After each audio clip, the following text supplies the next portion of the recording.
বন্ধুরা কেমন আছো? আশা করি তোমরা সবাই ভালো আছো, কিন্তু আমায় তো ভালো রাখছো না, সাবস্ক্রাইব করছো না।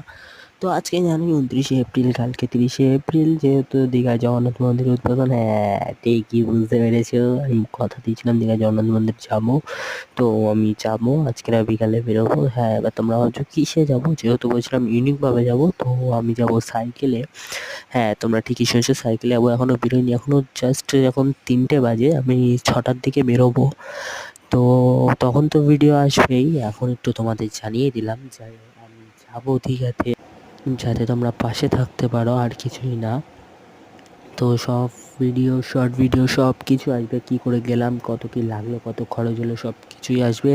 সাইকেল নিয়ে দীঘায় যাবো। হ্যাঁ, তাও তোমার কেনা না, আমার কেনা না, কাউর কেনা না, ফ্রি সাইকেল নিয়ে আমি যাবো। হ্যাঁ, এটা কেউ আমায়, মানে পাশের বাড়ির থেকে চাওয়া না, এটা আমার মমতা দি গিফট করেছিল। সেই সাইকেল নিয়ে যাবো। তো ভালো লাগলে লাইক করো, শেয়ার করো, টাটা।